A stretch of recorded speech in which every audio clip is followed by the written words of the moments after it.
Ça veut dire que nous avons une responsabilité, c'est d'être, et je reprends le mot, ne'eman, fidèle. C'est la même racine. Plus je suis un artiste fidèle à l'identité première, plus je réalise cette identité sans mentir, sans trahir, sans dévoyer, sans sortir de la voie. J'arrive à émettre. Et en réalité, le Amen n'est rien d'autre que Emet. Les Amen en hébreu, c'est les Asher. Donc les Amet.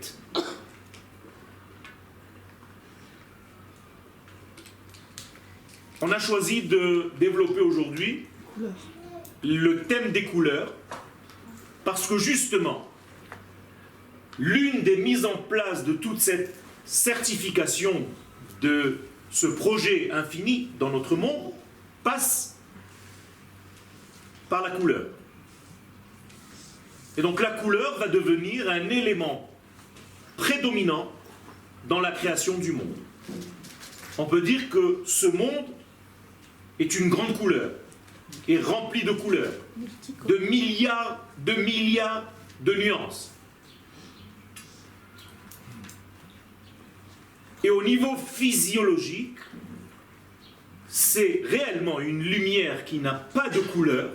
Cette fois-ci, c'est une lumière réelle qui pénètre de l'espace dans l'atmosphère terrestre, qui va créer donc une couche, un écran. Et lorsque cette lumière va traverser l'écran de l'atmosphère terrestre, elle va jouer le rôle d'un prisme qui va en réalité casser cette première lumière initiale et unique en une multitude de faisceaux lumineux, chacun avec une couleur différente. Ce qui veut dire que la pénétration de la lumière dans notre atmosphère terrestre, c'est elle qui va donner la couleur, à tel point que sans lumière, pas de couleur. Quand vous demandez quelle est la couleur d'une pastèque fermée, elle n'est pas rouge.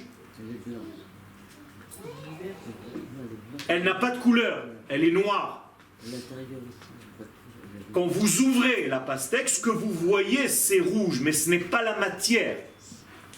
C'est en réalité un jeu, et on va essayer de comprendre, entre ce que certains éléments de ce monde rejettent et ou bien captent.